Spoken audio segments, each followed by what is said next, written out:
and gentlemen, are you ready?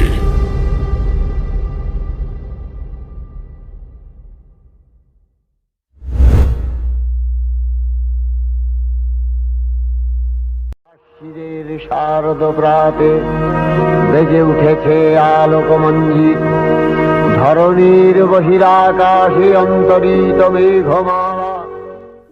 মহালয়ের এক অপূর্ব সকাল। শরতের নীল আকাশে সাদা পেঁজা তুলোর মতো মেঘ ভেসে বেড়াচ্ছে, আর মাঝে মাঝে শোনা যাচ্ছে গাছের ফাঁক দিয়ে পাখির ডাক। এই মহালয় দেবীপক্ষের সূচনা করে এবং দুর্গাপুজোর আগমনী বার্তা নিয়ে আসে মানুষের মনে। এবার বলি আমার কথা। বাড়িতে বসে থাকলে সেই এক ফোন ঘাটা আর মাঝে মাঝে মায়ের চেঁচানো শোনা ছাড়া আর কিছুই পাওয়া যাবে না। তাই ঘরে বসে না থেকে একাই চলে এলাম কুমোরটুলিতে ঘুরে ফিরে আমাদের মা দুর্গার প্রস্তুতি পর্ব দেখতে। বাড়ি আমার খুব একটা বেশি দূর না। শোভাবাজারের এক সাধারণ পরিবারের মেয়ে আমি, মানে তোমাদের সম্পূর্ণা সেন। তো এবার চলো দেখি ঘুরে ঘুরে।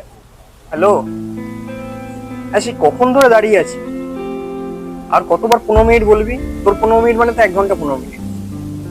তাড়াতাড়ি আয়, আকাশ মেঘলা করছে, কখন বলতো কখন বৃষ্টি আসবে।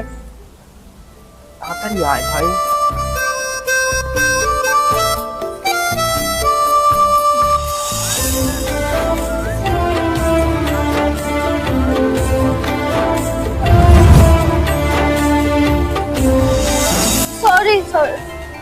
আরে সুজয়, তুই এখানে? সম্পূর্ণ তুই এখানে কি করছিস? প্রশ্নটা আমারও সুজয়। আমি বন্ধুদের জন্য অপেক্ষা করছি, এখান থেকে মিট করে একটা জায়গায় যাব। আর তুই?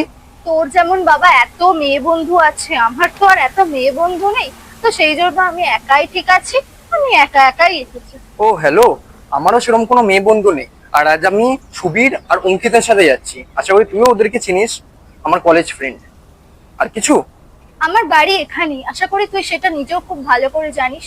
তারপর মহালয়ের দিন আজকে বাড়িতে বসে কি করব, সেই জন্য একাই চলে এলাম একটু আশেপাশে ঘুরে দেখবো বলে। ও বুঝলাম। সে যাই হোক, তারা কখন আসবে শুনি? আসছে বললো, তাও আমি ধরে নিচ্ছি এখনো কম করে 15 মিনিট। ওদের কথা তো। তোর হাতে যদি টাইম থাকে তাহলে 6 মাসের কিছু জমানো কথা বলতে পারি। 6 মাস ধরে তো আমি তোকে একা ব্লক করে রাখিনি। আর হ্যাঁ, মনে করে দেখ, তুই আমাকে ফার্স্টে ব্লক করেছিস। যাই হোক, আর একটা কি বললি? 6 মাসের জমানো কথা? ওটা কোনো কথা হবে না, ওটা হবে ঝামেলা। যাই হোক, সব ছাড় বাদ দে। বলছি, ঝামেলাটা আমরা গিয়ে কোথায় একটু বসে করলে হয় না? ওকে চ তাহলে, সামনেই কুমোরটুলি ঘাট, সেখানেই বসে যাচ্ছ।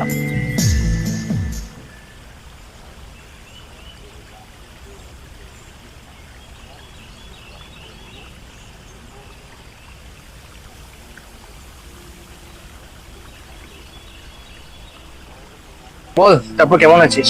চলে যাচ্ছে, তুই? আশা করি ভালোই আছিস। আমার উত্তরটা আমাকে বলতে দিলেই ভালো হয় না? বল। ভালো আছি। এটা জানা কথা ছিল যে তুই খারাপ থাকতে পারিস নাকি। তোর আর এই অদ্ভুত সুরে কথা বলা গেল না, বল। তাতে তোর কি?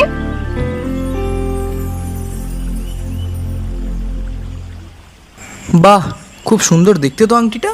তোর বয়ফ্রেন্ডের চয়েস আছে কিন্তু, মানতে হবে। কিছু না জেনে না কথা বলিস না।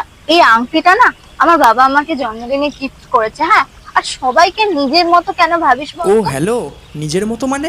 আমি আবার কি করলাম?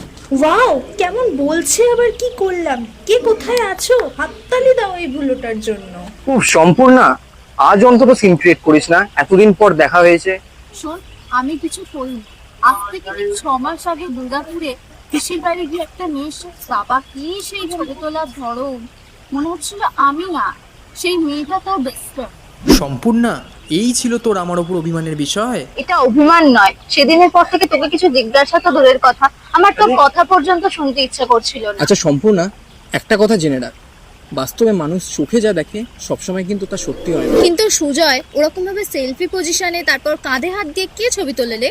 সম্পূর্ণা, তুই জানিস আমি পিসির বাড়ি গেছিলাম, আর তুই যে মেয়েটার কথা বললি ওটা আমার পিসতুতো বোন, যার নাম অনুস্মিতা। আর কিছু? কথা ঘোরানোর ইচ্ছা থাকলে না কথা অনেক ভাবে ঘোরানো যায়, আর তুই হলি কথা ঘোরানোর একদম মাস্টার। উফ সম্পূর্ণা, ট্রাই টু আন্ডারস্ট্যান্ড। আমি মিথ্যে বলছি না, আমি চাইলে এক্ষুনি পিসিকে ফোন করে শুনিয়ে দিতে পারি। I have no problem.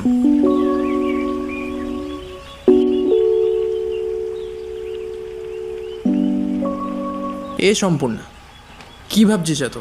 আচ্ছা তুই আমাকে সত্যি করে বল, তুই আমাকে কিছু বলার সুযোগ দিয়েছিলি? আমি তোকে কিছু বলতে যাবো SMS বা কলে, তার আগেই ব্লক, তারপর অন্য কারোর নাম্বার থেকে তোকে ফোন করব, মুখের ওপর ফোন কেটে দেওয়া, তাই আমিও আর কিছু বলিনি। Please sorry Sujoy, I am really sorry. জানি আমার মুখে হয়তো সরি কথাটা মানাচ্ছে না, কিন্তু প্লিজ এবারের মতো বুঝে যা।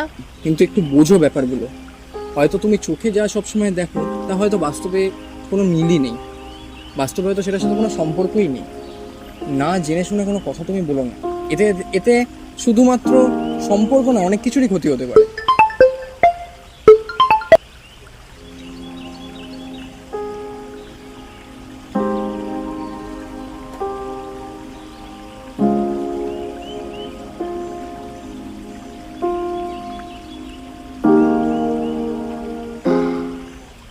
চলো এবার উঠে যাক, ওরাও এসে গেছে। বাড়ি যেতে হবে, অনেকটাই বেলা হয়ে গেল। চল।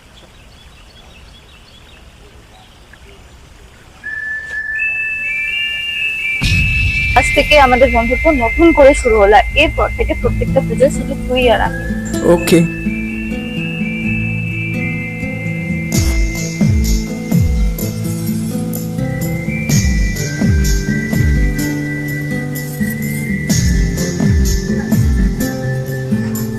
শুভ শারদীয়া প্রীতি ও শুভেচ্ছা জানাই সকলকে। সবাই সুস্থ থেকো এবং এই পুজোয় অনেক আনন্দ করো।